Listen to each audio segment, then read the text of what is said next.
ating mensahe for this morning is grow up. Grow up. Alam niyo po yung grow up? Naalala ko po, elementary, sa Manila pa po ako, meron akong classmate na ang pangalan niya Randy.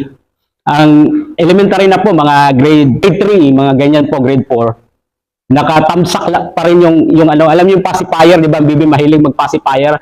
Pero siya po, nag-aral na sa elementary, pero nakatamsak pa rin yung ano niya, itong thumbs. Itong thumb niya, ganyan pa rin, sinisip-sip-sip niya na parang bata. Pero malaki na po siya.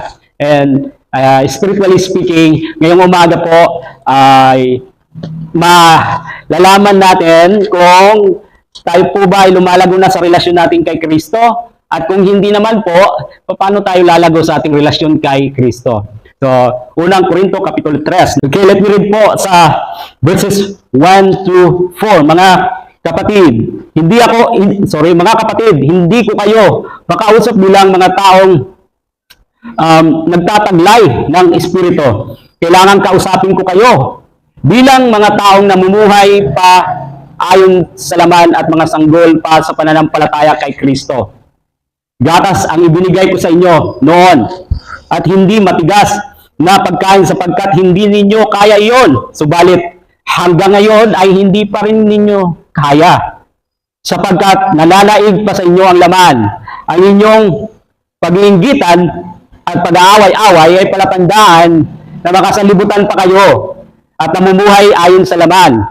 Kapag sinasabi ng isa, ako'y kay Pablo, at ng iba, ako'y kay Apolos, hindi ba't palatandaan iyan na kayo'y namumuhay pa ayon sa laman? So how do I know that I'm growing up in my relationship with Christ? And if not, how do I grow in my relationship with Christ? Number one is sa pamagitan po, kung ikaw ay kumakain na ng solid food, matitigas na pagkain, hindi na po gatas, meron na pong transition from milk to solid food, like rice and fish, mga meat, solid food na ang kinakain mo. Spiritually speaking, unawain po natin kung anong ibig sabihin ng solid food. So, sinasabi ni Pablo dito po sa binasa natin, nakatulad kayo ng mga nasa sanlibutan, ng mga natural na mga tao na walang espiritu ng Diyos. Bakit kayo namumuhay ng katulad nito? And napansin niyo po dito sa chapter 2 verse 1 na ito po yung mga mananampalataya dahil sinabi po mga kapatid. Mga kapatid.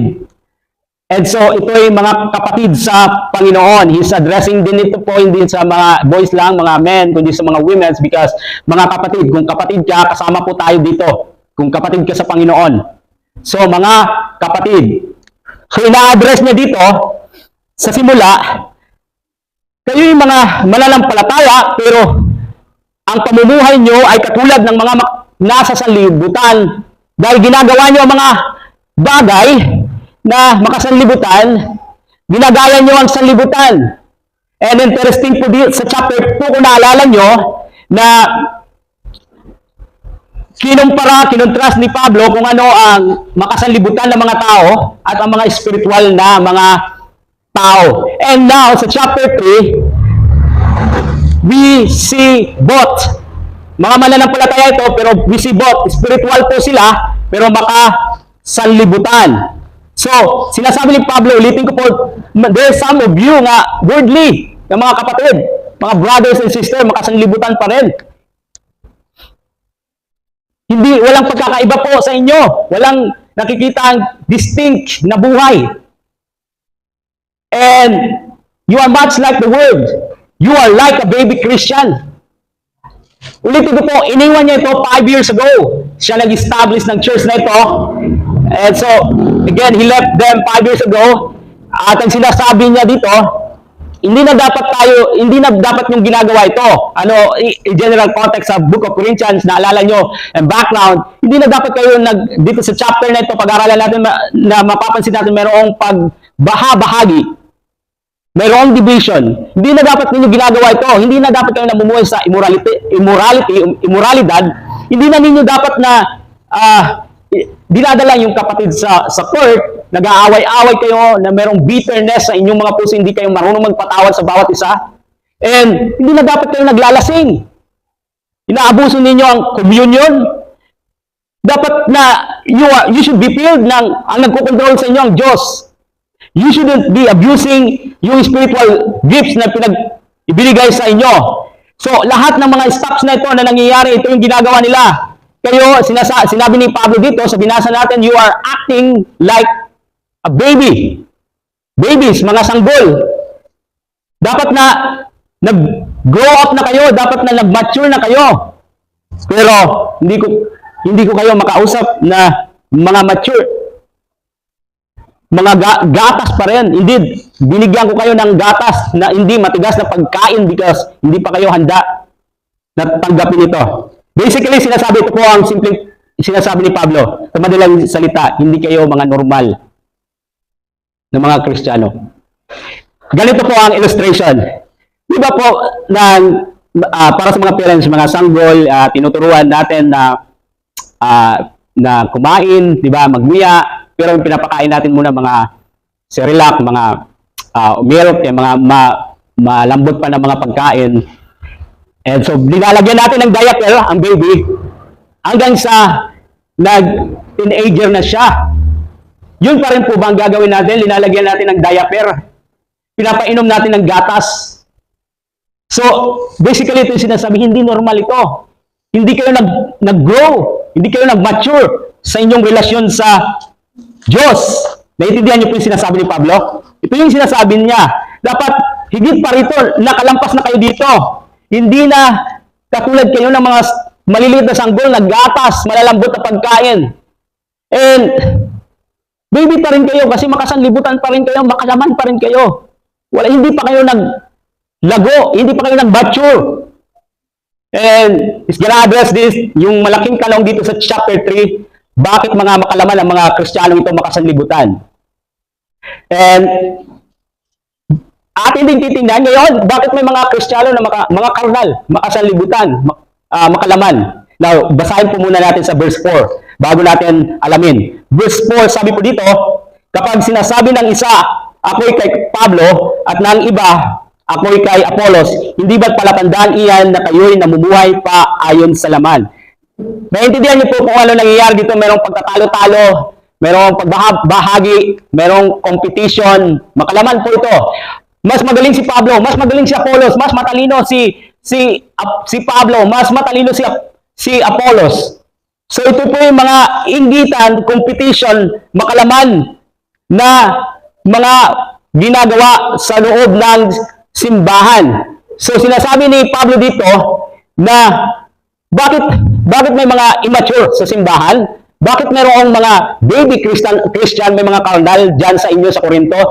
Dahil sa inggitan na mga bagay na nangyayari dito na mas mahalaga si Pablo or ang iba naman mas mahalaga si Apollos, mas matalino siya, mas magaling. So may mga personality worship na nangyayari sa loob ng simbahan na ito. Now let's see or sagutin natin po ang tanong sa isipan natin kung bakit may mga karnal, makalaman na mga Kristiyano o makasanlibutan na mga Kristiyano. Isa lang po sa dalawa. It's either ignorance or disobedience. Ignorance, ito po ay para sa mga bagong Kristiyano.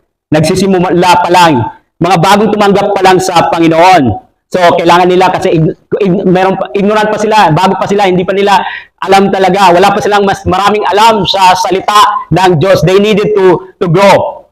And that kind of thing takes some time po. Maybe hindi pa nila naintindihan kung anong pamumuhay para sa Panginoon. So, mga ano lang muna sa kanila, mga about sa paano maliligtas ang tao, paano mapapatawad ka sa iyong mga kasalanan. It's all about sa mga sa gospel, sa mga basic na mga doctrine, basic na teaching mula sa salita ng Diyos. And so, ang kailangan po nila, sinabi po basahin ko po sa Hebrew, ang solution po dito ay sinabi ni Pablo din sa Hebrew chapter 5, verse 14. Sabi niya, sa mga bago pa lang, wala pang masyadong alam sa salita ng Diyos, Hebrew chapter 5 verse 14, ang matigas na pagkain ay para sa may sapat na gulang at dahil sa pagsasanay ay marunong ng kumilala ng pagkakaiba ng mabuti at masama. Paano po sila nag-mature? Paano po sila nag-grow? Pagsasanay. Exercise. Ano pong ibig sabihin ng pagsasanay? You need to exercise to work out spiritually. You need to be in the Word of God. Kailangan mo mag-engage, mag-seek sa salita ng Diyos. Mahalin mo ang salita ng Diyos para sa iyong ikalalago sa spiritual. So, we need to exercise by reading sa salita ng Diyos. Basahin mo po. And naunawaan mo, the more na binabasa mo ang salita ng Diyos, the more na nakikilala mo ang Diyos at ang kanyang will, and it brings changes sa iyong puso, sa iyong buhay. It will make you na mag-mature sa iyong relasyon kay Kristo, and you'll end up more looking like Christ kaysa sa sanlibutan. Hindi ka na parang you look like makasanlibutan. Pero the more na nag-soak ka sa salita ng Diyos, the more na nag-grow ka, nag-mature, and you will be look like kay Kristo kaysa sa libutan, because we are naninirahan tayo sa sanlibutan pero hindi tayo taga-direct sa sanlibutan. So, don't rest sa mga pag-aaral lang ng salita sa fellowship. Merkules, sa Friday, Saturday, Sunday, but sa ating mga personal, sa mga private natin na time ay nag-engage tayo sa salita ng Diyos. The more we read and study, the more we realize how much na kailangan natin ng salita ng Diyos. We also need na nawawalan ba tayo ng panlasa sa gatas. Hindi na natin gustong kumain ng gatas. And nasasanay na tayo sa solid food. Kasi nagmamature. Diba mga pinainom ng gatas, pinapainom ka ng iba, lang parents, ang parents ang nagpapainom sa baby. And yun yung baby Christian. Pero when you are naglalago na, nagmamature sa iyong relasyon sa Panginoon, natututo ka na rin na magpakain sa iba. Magbahagi sa iba. Yun ang isang Kristiyano na lumalago sa relasyon sa Diyos. Hindi yung palaging nakaasa ka palagi, napakainin ka palagi ng salita ng Diyos. Kundi ikaw ay natututo na napakainin ang iyong sarili ng salita ng Diyos. Palagi kang nakadepende sa isang tao para pag-aralan ng salita ng Diyos. Ang isang Kristiyanong lumalago ay natututo na siya ay mag-engage sa salita ng Diyos at siya ay nakakapagbahagi na rin, napapakain niya ang iba ng salita ng Diyos. Above all, kapag tayo po ay lumalago sa ating relasyon sa Diyos, nawawalan na tayo ng interest or panlasa or hindi na natin gusto yung makasanlibutan na mga bagay. That's the sign that you are growing up sa iyong relasyon sa Panginoon. Kasi tayo nakipag-isa na kay Kristo sa pamagitan ng pananampalataya, nakipag-isa sa kanyang pagparito, sa kanyang kamatayan, sa kanyang pagkabuhay mula sa mga patay, at tayo yung mga bagong nilalang na kay Kristo. Hindi na tayo gaya ng dati kung na kay Kristo ka na. And mayroon na po tayo ay bagong kasuotan, bagong damit. Hindi na natin gustong isuot ang lumang damit, ang lumang pagkatao. Yung pag-iisip natin, yung paniniwala na mayroon tayo at ang the way ng ating pamumuhay dito sa mundo ay meron na tayong bagong pagkatao na binigay sa atin ni Kristo. We are more like Christ at hindi na gumagaya sa sanlibutan. Ang ginagaya natin ay si Kristo. Hindi natin ginagaya ang sanlibutan. Ang mga karnal na mga Kristiyano, kontrolado palagi ng sarili nilang kagustuhan. Samantala, ang mga mature na mga Kristiyano ay ang kanilang mga kagustuhan nais ay gusto nila palaging nakatono sa kalooban ng Diyos. Hindi ka magagamit gaya ng isang gitara na wala sa tono. Hindi ka magagamit para sa kaluwalhatian ng Diyos. Kagaya ng gitara. Gusto mo ba na gitara wala sa tono? Gagamitin mo? Ang gusto natin ay ang gitara nasa tono para maganda ang tono ng gitara. Magandang pakinggan. The same with Christian life. our desires are in tune with God's desires at hindi po sa ating sarili. So let me ask you, let's ask ourselves, gaano ba kalaki ang impluensya na mayroon ang Diyos sa buhay mo? Kung ikukumpara sa impluensya ng sanlibutan. Let's check ourselves. I-check po natin, saan po ang may pinakamalaking impluensya? Si God ba o ang sanlibutan? So, we can know that we are growing in our relationship with Christ kung tayo po ay kumakain na ng solid food. Hindi na tayo sa basic, kundi nandoon na tayo na kung saan pinapakain na natin ang sarili natin ng salita ng Diyos at sinasapamuhay natin ang salita ng Diyos. At yung mga desires natin ay hindi na sa kagustuhan natin at sa makasalibutan ng mga bagay, kundi sa kagustuhan ng Diyos sa ating buhay. Amen. So, check yourselves. Kung nag-grow na po kayo sa relasyon nyo kay Kristo. Kung nandyan pa rin yung craving, alam nyo yung craving, yung nagnanayas ka, it's like, may da kapag kaon nga gikaruyan kaunon. Ano ito sa burod? Pag may gikakaon nga, karuyan kumaon mangga, nangingipa, no? Like that, craving or nag-craving ka, may karoon kapag kakaunon. Ano yung craving mo sa buhay mo? Makasalibutan pa rin ng mga bagay? O yung craving mo, yung mga ninanais mo ay ang mga desire na in tune sa kagustuhan ng Diyos. So, solid food. Sinasapamuhay na po natin ang salita ng Diyos, hindi po hanggang sa tagapakinig lamang ng salita ng Diyos. Now, pangalawa, may ginagampanan na po tayo. May rules na po tayo sa kingdom ni God. Mayroon na tayong part sa kingdom ni God. Hindi po tagapakinig lamang, hindi lang po tagaupo sa simbahan, kundi meron na tayong part sa kingdom ni God. Tingnan niyo po sa verses 5 to 10. So let me read muna po sa verse 5.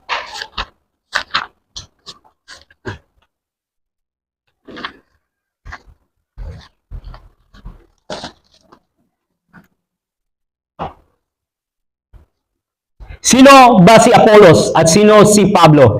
Kami mga lingkod lamang ng Diyos na kinakasangkapan niya upang akayin kayo sa pananampalataya kay Kristo. Ginawa lamang ng bawat isa sa amin ang tungkuling ibinigay ng Panginoon. So, sabi ni Pablo, kami mga instrumento lamang ng Diyos, mga lingkod ng Diyos, na kung saan ginamit niya para kayo ay sumampalataya sa Kanya. Walang special po sa amin, sabi ni Pablo. Walang special sa amin ni Apollos. Kami mga lingkod lamang ng Panginoon. Mga instrumento niya na kung saan ginamit niya para kayo sumampalataya. Verse 6.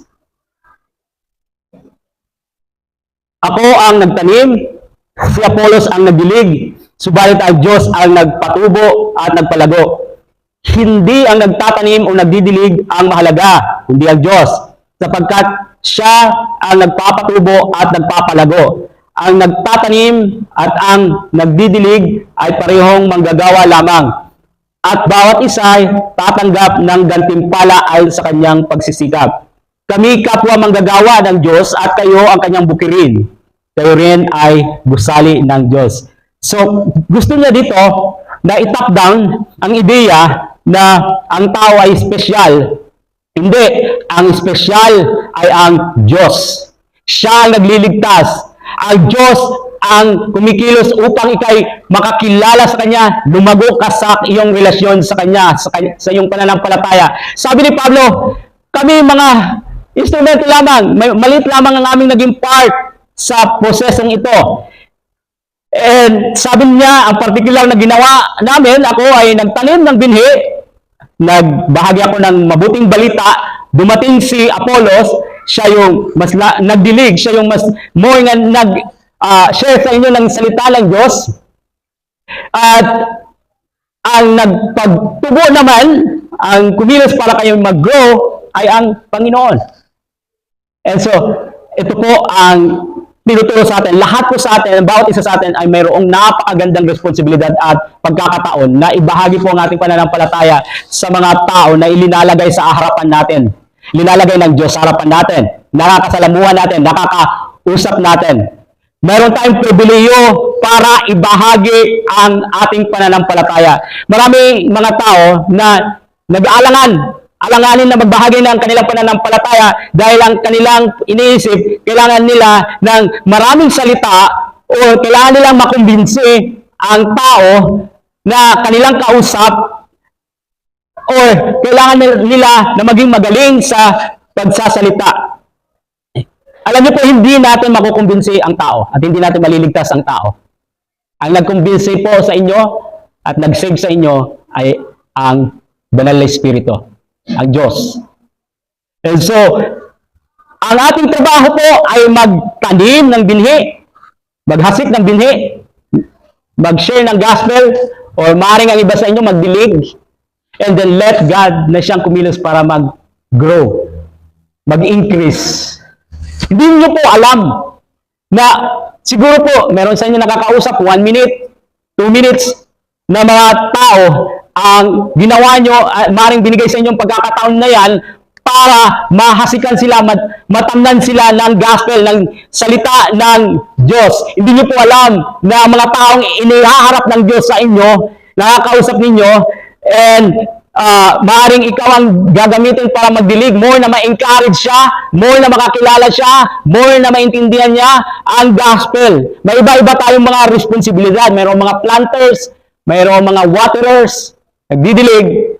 So, but minsan, maraming beses naniniwala tayo sa kasinungalingan ng kaaway na hindi ko magagawa yan kasi hindi ako magaling magkumbinsi ng tao. Bakit ka pa mag-share? Nang iyong pananampalataya, hindi mo naman alam kung ano sasabihin mo. Wala kang sapat na oras. Hindi mo naman alam kung maniniwala sa iyo sila. Maniniwala sila sa sinasabi mo. And then, nananakaw, nawawala sa iyo ang pagkakataon na binibigay sa iyo ng Panginoon sa buhay mo itong napakagandang pagkakataon na simpleng magtanim lang ng binhi. Magtanim ng binhi.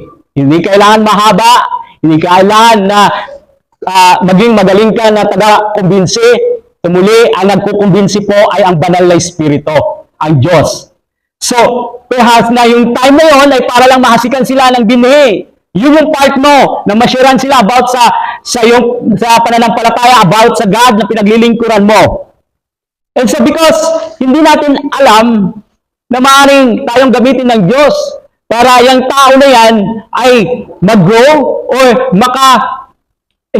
makahibaro sa pulong sa Ginoo about kay God. Kariyag sa Ginoo nga gamiton kita bilang iyang instrumento.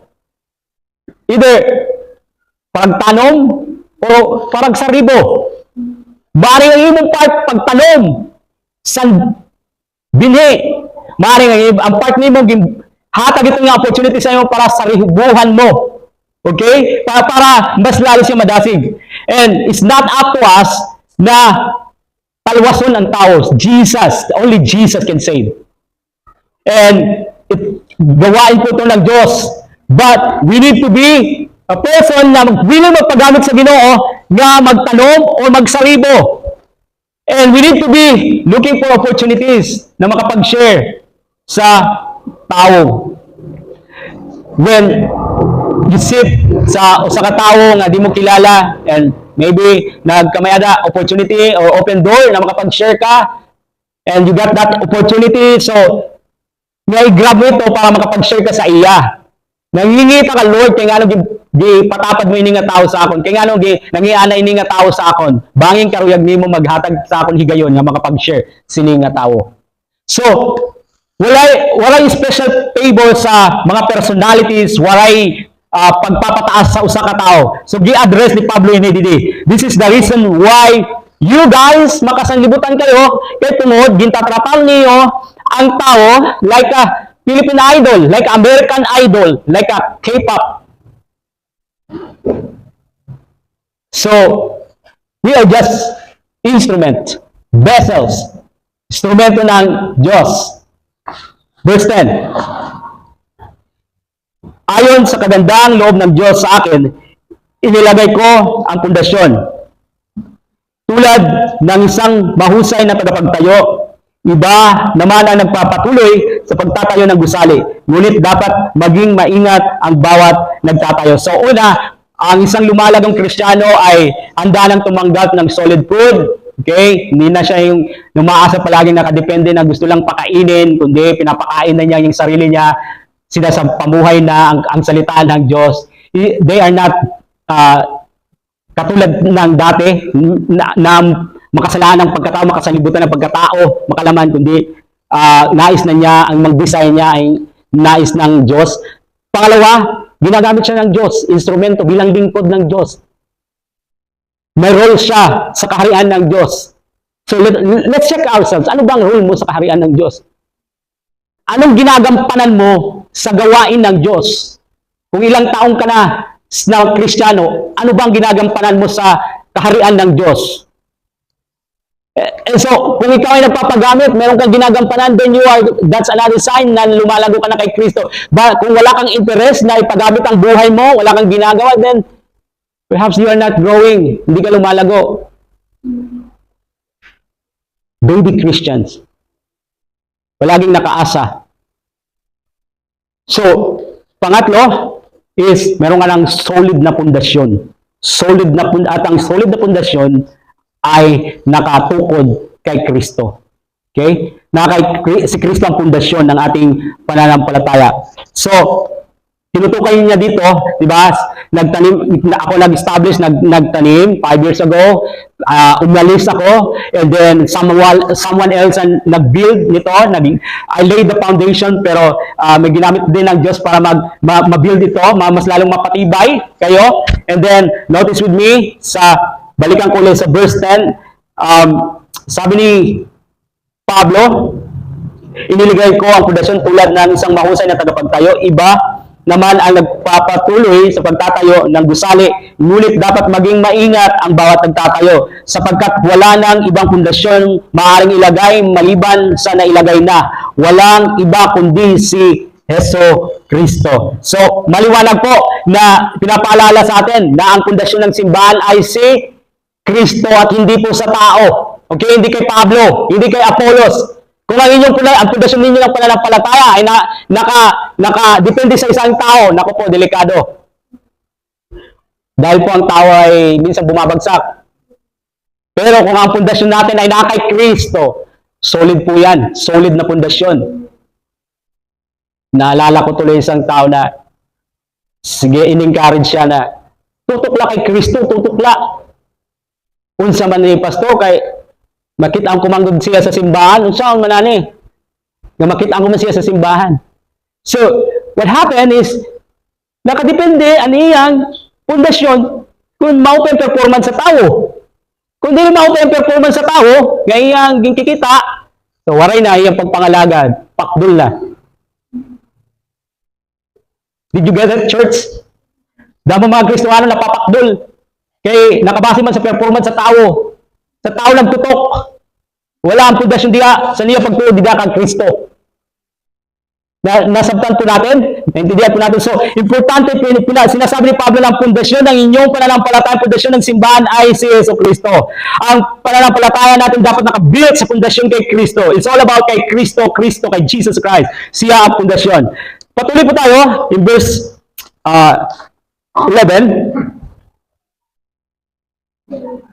Sapagkat wala nang ibang pundasyong maaring ilagay maliban sa nailagay na, walang iba kundi si Yesu Kristo. May nagtatayo na gumagamit ng ginto, pilak o mahalagang bato. Mayroon naman gumagamit ng kahoy, damo o dayami. Makikilala ang uri ng gawa ng bawat isa sa araw ng paghuhukom, sapagkat mahayag sa pamagitan ng apoy kung anong uri ang ginawa ng bawat isa.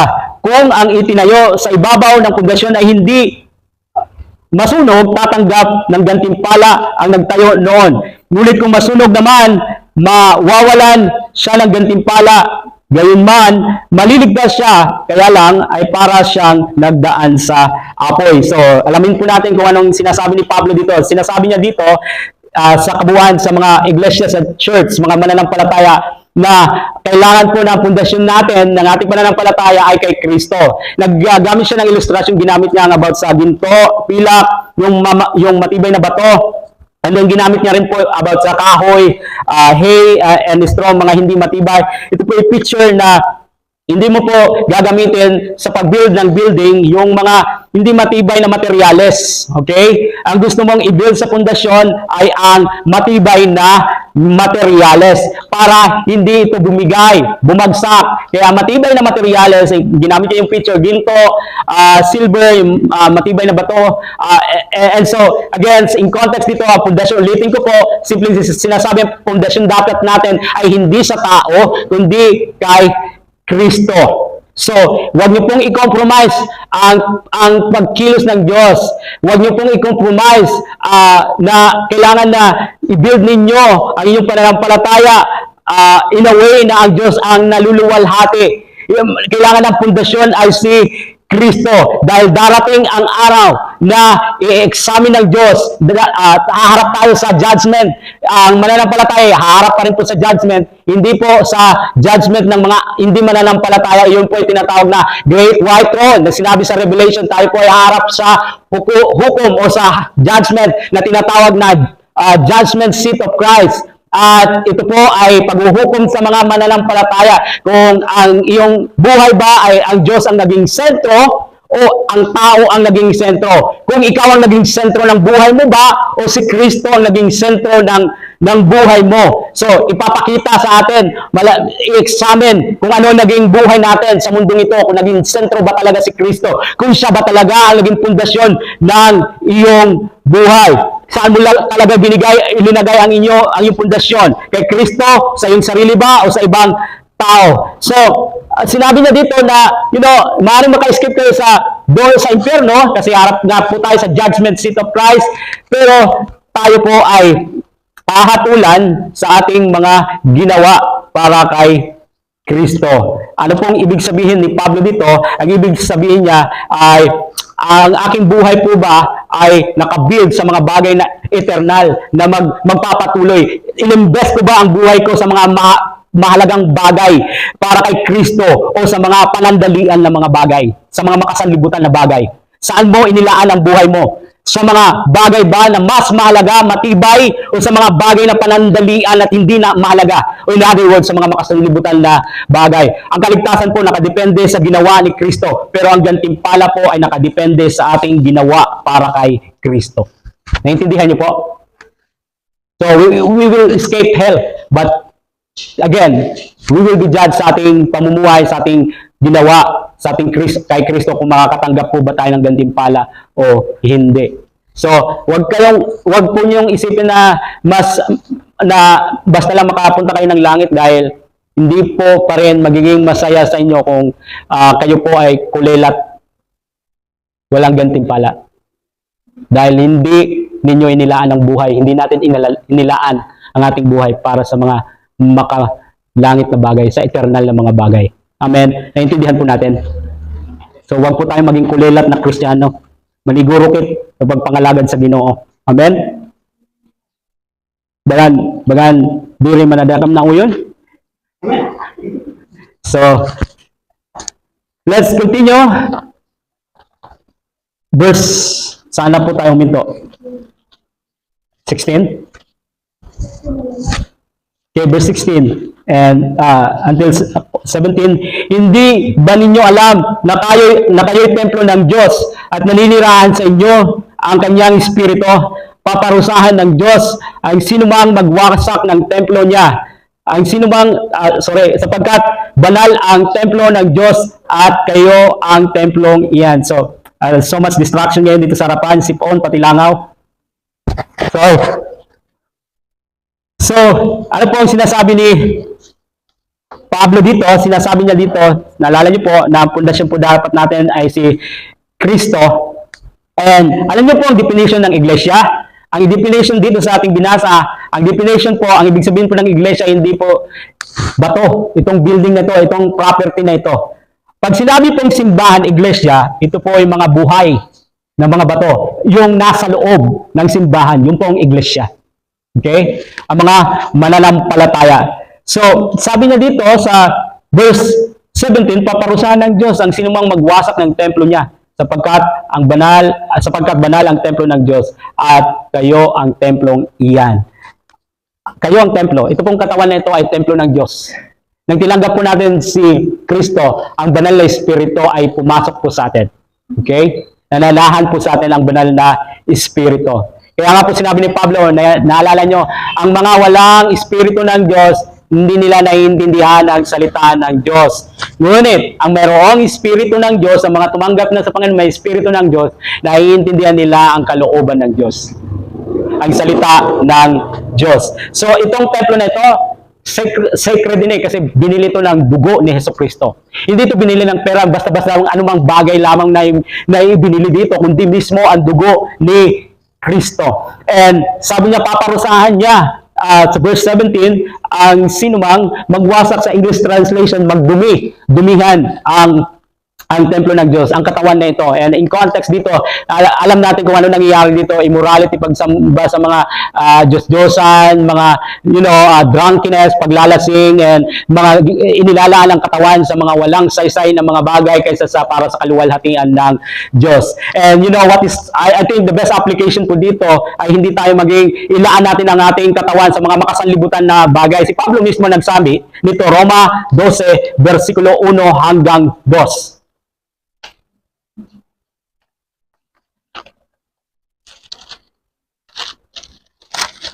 Kaya nga mga kapatid, alang-alang sa masaganang habag ng Diyos sa atin, ako'y nakikiusap sa inyo, na ialay ninyo ang inyong sarili bilang isang handog na buhay, banal at kalugod-lugod sa Diyos. Ito ang karapat-dapat na pagsamba ninyo sa Diyos. Huwag kayong makiayon sa takbo ng mundong ito. Sa halip, hayaan ninyong baguhin ng Diyos ang inyong pag-iisip upang maunawaan ninyo ang kanyang kalooban. Sa gayon, magagawa ninyo kung ano ang mabuti, kalugod-lugod at ganap na kalooban ng Diyos. So, isang pangatlong bagay na ikaw ay lumalago na kay Kristo ay namumuhay ka na sa kabanalan. Hindi po kabanalan na para bang naglalakad ka, hampasin mo ng mga tinig sarili mo, na hindi ka nagkakasala. Of course, we sin. Minsan, nagkakasala tayo pero hindi mo gusto na ang kasalanan ang mag-control sa iyong buhay. Hindi sa kasalanan ka nagpapatuloy. Ang gusto mo mag-control sa iyong buhay ay ang banal na Espiritu at gusto mo magpatuloy sa kalooban ng Diyos. Yun ang kabanalan. Naintindihan po natin, ang iba tinuro sa atin kabanalan, walang perfecto, walang pagkakamali, pero tao tayo. Ngunit ang pagkakaiba natin sa mga walang relasyon sa Diyos, walang Espiritu ng Diyos, ay hindi tayo umaayon sa takbo ng sanlibutan. Hindi tayo nagpapatuloy na umayon sa kagustuhan ng ating laman at sa sanlibutan, kundi nagpapatuloy tayo sa kagustuhan sa nais ng Diyos sa ating buhay. Can I have amen, Siton? Oray na. Di na kaya? Kaya pa? So, buti nala. We are now, what verse na tayo? Verse 18. So, huwag dayain ni numan ang kanyang sarili. Kung may nag-aakala siya'y matalino, kung may matalino ayon sa sanlibutan ito, aminin niyang siya'y mangmang upang maging tunay na marunong. Ang sinasabi niya dito? Sinasabi niya dito na may mga Kristiyano sa simbahan ito na nagmamarunong, puno ng kanilang sarili, full of themselves, na they think na sobrang napakatalino, genius, na alam nila ang lahat ng bagay. Alam niyo po, pag puno ka ng iyong sarili, pag sobrang smart mo, sobrang kumpiyansa mo sa sarili mo, mga taong ito, hindi nangangailangan sa Diyos. Naintindihan niyo po? Mga sobrang kumpiyansa sa sarili, matalino, hindi nangangailangan sa Diyos. Kasi nga po, matalino na po sila. Smart. Alam niyo nila lahat. Why do I need God? Napakatalino ko, bakit ko mangangailangan sa Diyos? Because they know everything, they are full of themselves. You think everything is under control. Control mo. Sinasabi ni Pablo, you will only become wise kung magpapakumbaba ka sa iyong sarili. I-admitar mo na marami pang mga bagay na hindi mo alam at kailangan mo ang Diyos sa buhay mo. Kailangan mo si God sa buhay mo. Yan po nabasa natin. And for those so smart nga hindi na kailangan like the secular, I will give you the illustration. Basahin po muna natin sa verse 19 and 20.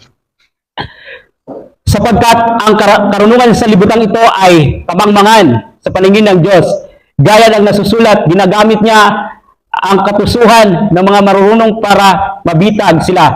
Gayon din, batid ng Panginoon na ang iniisip ng marurunong ay walang kabuluhan. So, in context dito, di ba naalala nyo, yung mga mananampalataya ito, ina-adapt na nilang filosofiya ng sanlibutan, paging matalino, smart, and there's no power. Walang ang kapangyarihan ng banal na Espiritu. So, Paul said, I came to you hindi sa pamagitan ng pagiging matalino, eloquence, magaling pagsalita, kundi sa kapangyarihan ng banal na Espiritu. Let me illustrate this. Kasi sa mga idol na idol ang sanlibutan, ng karunungan ng sanlibutan. Let me give this to you, kung tama ba ito, kung ina-idol mo ang karunungan ng sanlibutan. Okay? Kasi ang karunungan ng sanlibutan nito ay kamangmangan sa paningin ng Diyos. So, kung ina-idol mo ang karunungan ng sanlibutan, you believe in evolution, na ang tayo nang galing sa unggoy. Sabi ni God, ang ginawa niya ng tao, it was good. Eh kung sabihin sa iyo na ginawa ka, nanggaling ka sa unggoy, it was good. Wow! So, ina-adapt natin ang karunungan ng sanlibutan. We know this theory. Kay Charles Darwin at sa mga scientists na ang tao nag-evolve, na siya'y nagawa, nag-form, pero nagsimula muna siya sa pagiging unggoy. Paano masasabi ni God, it was good? Yung unggoy walang buot. Di ba? And you idolize yung karunungan ng sanlibutan ito. And scientists, ito yung mga scientists na matatalino ha, ang sanlibutan ay nagawa dahil sa yung Big Bang Theory na merong, I don't know, I'm not sure, meteorite, sumabog sa kalawakan hanggang sa nag-form na, nagawa na itong Earth. It was good. Naintindihan niyo po ang karunungan ng sanlibutan, ito ay kamangmangan? They don't need God. Hindi sila nangangailangan sa Diyos. Because they will not accept ang salita ng Diyos na ginawa ng Diyos. Ang lahat ng bagay, ginawa ka ng Diyos. Eh sabi ng Diyos, it was good. Pero sabi ng scientist, you're a monkey. And ang sanlibutan ito na accidental na form dahil nagkaroon ng pagsabog sa kalawakan. It was not good. Kamangmangan ito. Naintindihan po natin, ang karunungan ng sanlibutan nito ay kamangmangan sa paningin ng Diyos. Kaya huwag nyo ina-idolize ang karunungan ng sanlibutan ito. Salep, ito ang kailangan natin sa ating buhay. Because the world, they don't need this because they are too smart, full of themselves, na hindi nila kailangan ito at hindi nila kailangan si God. Tama po ba, church? So let's finish verses 21 to 23. Kaya huwag ipagmalaki ninuman na siya tagasunod ng sinuman, sapagkat ang lahat ay para sa inyo. Si Pablo, si Apollos, at si Pedro ang sanlibutan ito, ang buhay, ang kamatayan, ang kasalukuyan, at ang hinaharap. Lahat ng ito'y para sa inyo. At kayo'y para kay Kristo. At si Kristo naman para sa Diyos. Ano ang sinasabi niya dito sa binasa natin? In other words, sinasabi niya, nasa inyo na ang lahat. Huwag kayong magtalo-talo na sino mayroon kayo. Si Pablo, si Apollos, may higit pa kayo, na may higit pa kayo kaysa sa kanila na mayroon kayo. At yan ay si Kristo. Kung mayroon kang Kristo, nasa iyo na ang lahat. And so, again, anong ginagawa nyo? Pinagmamalaki nyo, nagmamalaki kayo sa tao. Pinagmamalaki nyo na meron kayong Pablo, meron kayong Apollos. Nasa inyo na ang lahat. You have everything you need kay Kristo. Remember sa chapter 2, nasa inyo ang Espiritu ng Diyos. Nasa inyong kaisipan ni Kristo.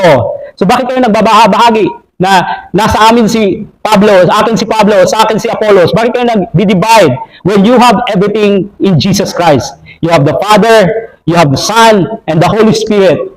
So, again, sabi ni Pablo, don't boast in men. Ito po ay karunungan na mula sa Diyos. Na kung saan ang karunungan na mula sa Diyos, ang Diyos ang magiging sentro ng buhay ng tao, siya may paparangalan, hindi ang tao. hindi po ang ating mga sarili. Let me conclude po sa ating pag-aaral ngayon sa kabuuan na again, ang lumalagong Kristiyano ay handa na sa solid food, may ginagampanan sa gawain ng Diyos, may solid foundation, namumuhay na sa kabanalan at may karunungang mula sa Diyos. At this wisdom, ang sentro nito ay si Kristo at mayroong pagpapakumbaba sa kanyang sarili. While kung ikukumpara natin ang karunungan sa sanlibutan, puro pagmamayabang, competition. Kaya nga po, di ba, may pagalingan sa sanlibutan kung sinong pinakamatalino. Pero ang karunungan mula sa Diyos, it makes us humble sa harapan ng Diyos. So when we first come to faith in Christ, nagsimula po tayo sa gatas. Nagsimula po tayo sa mga basics. Sino si Kristo? At ang katangian ng Diyos, ang kaligtasan, ang kapatawaran. But as we grow and mature, tayo po ay nagdiriwang na kumakain ng mga matitigas na pagkain, solid food. We go deeper sa salita ng Diyos. Gusto pa natin i-seek ang salita ng Diyos at isinasapamuhay po natin sa ating buhay. Ang ating spiritual na paglago, nagdudulot po sa atin na gusto natin ma-in-tune sa nais ng Diyos at hindi sa ating nais. Nais natin saliksikin ang salita ng Diyos at isapamuhay natin sa ating buhay. Saliksikin ang karunungan ng Diyos sapagkat ito'y magdudulot sa atin ng kapakumbabaan at ipataas si Kristo sa ating buhay. At depende tayo palagi sa Kanya, hindi sa ating sarili. Inilalaan natin ang ating buhay sa mga eternal na mga bagay kaysa sa mga panandaliang bagay sa pamagitan ng paglilingkod na may pagkakaisa kasama po ang kapwa mananampalataya sa kapangyarihan ng banal na Espiritu para sa ikaluluwalhati ng Diyos.